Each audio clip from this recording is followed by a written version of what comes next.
साथियों, जहां पर अनुशासन की बात आती है तो वहां पर सुखी जीवन की परिकल्पना की जा सकती है, क्योंकि अनुशासन ही किसी भी राष्ट्र के नवनिर्माण में सहायक बनता दिखाई देता है। अब प्रश्न उठता है कैसे? तो जानते हैं इस पहलू का एक छोटा सा दार्शनिक विश्लेषण। नमस्कार साथियों, मैं हूं अवधेश कुमार सुमन, मोटिवेशनल स्पीकर।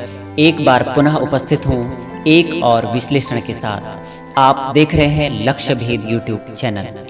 साथियों, आपने अपने घरों में चींटियां जरूर देखी होंगी। यदि जीवन में अनुशासन की शिक्षा लेनी है तो चींटियां इसका प्रत्यक्ष उदाहरण है। चींटियों की फिलॉसफी बड़ी साधारण है, लेकिन नसीहत बहुत बड़ी। चींटियां कतार पर चलकर पंक्तिबद्ध होकर सूक्ष्म भोजन के कण मात्र ले जाकर हमारे ही घर में एक स्थान से दूसरे स्थान तक एक बारात की तरह चलते दिखाई देती हैं। आप बीच में उंगली रख दो तो वो आपकी उंगली के ऊपर से गुजर जाएंगे, मगर अनुशासन नहीं तोड़ेंगे। इससे यह बात साबित होती है कि अनुशासित व्यक्ति या जीव को कोई भी गुमराह नहीं कर सकता है। उसे कोई भी उसके सकारात्मक पथ से नहीं भटका सकता। अब एक और विश्लेषण इस पहलू के साथ हमने जोड़कर देखा तो हमने पाया कि वर्तमान परिस्थितियों में आज के मनुष्य का अनुशासित दिखाई देना, घर से बाहर जाकर पंक्तिबद्ध तरीके से इंतजार कर कार्य करते दिखाई देना, ना कोई बहस ना कोई आर्गुमेंट, बैंकों में, राशन की दुकानों में तथा जितने भी जीवन से जुड़े मूलभूत आयाम हैं, सभी स्थानों पर आपको अनुशासन दिख रहा होगा। घर के अंदर से लेकर घर के बाहर तक अनुशासन की लक्ष्मण रेखा, जिसे पार किया तो जीवन में मौत का संकट जैसा दिखाई दे रहा है। मगर कब तक? तो इसका एक ही उत्तर मिलता है, जब तक कोरोना वायरस समाप्त नहीं हो जाता तब तक। शायद आप भी यही सोच रहे होंगे। लेकिन साथियों, एक बात तो तय है कि इस कोरोना वायरस के महाप्रलय काल ने हमें अनुशासन में रहना तो सिखा दिया, नहीं तो भारत के लोगों को कहाँ अनुशासन में रहना आता है। भारत के लोग तो एक दूसरे के सरों पर बैठना जानते हैं, अनुशासन तो बहुत दूर की बात है।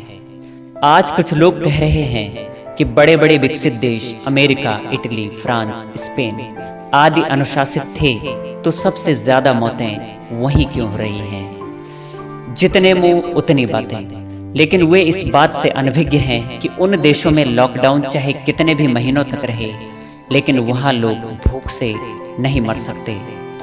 लेकिन भारत में इन चंद दिनों के लॉकडाउन में भूख से रोते व बिलखते लोगों की तस्वीरें आप इंटरनेट व मल्टीमीडिया के माध्यम से देख ही रहे होंगे। अब धीरे धीरे स्थिति ऐसे दिखाई दे रही है कि कोरोना संक्रमण से तो लोग बाद में मरेंगे, लेकिन हजारों की तादाद में लोग भूख से मरते हुए दिखाई देंगे। हम कदापि विकसित देशों की तुलना अपने देश से नहीं कर सकते। यहाँ ज्यादा दिनों तक लॉकडाउन संभव नहीं है। यदि लॉकडाउन हुआ तो ये भुखमरी की ओर बढ़ता एक और विनाशकारी कदम हो सकता है। साथियों, जिस प्रकार हम आज अनुशासन में रहकर अपनी दैनिक क्रियाओं को करने पर मजबूर हैं, इसको आप मजबूरी न समझकर हमेशा अपने जीवन की गतिविधियों में शामिल करेंगे तो किसी भी प्रकार की महामारी व रोगों से हम सहस्रों कदम दूर रहेंगे। कोई भी छोटी सी बीमारी, रौद्र रूप कभी भी धारण नहीं कर पाएगी। अनुशासित रहने से बड़ी बड़ी गंभीर समस्याओं का भी निदान किया जा सकता है।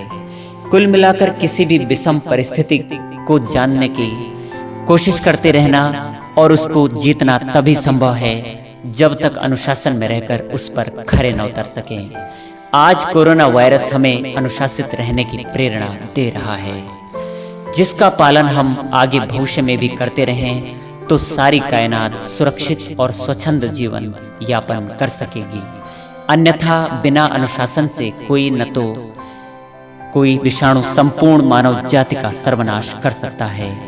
इस विश्लेषण पर आपके क्या सुझाव हैं? कमेंट बॉक्स में लिखकर जरूर साझा करें। इसी के साथ आपके सम्मुख फिर से हाजिर होंगे एक और विश्लेषण के साथ। तब तक के लिए सावधान रहें, सतर्क रहें। जय भारत भूमि, वंदे मातरम।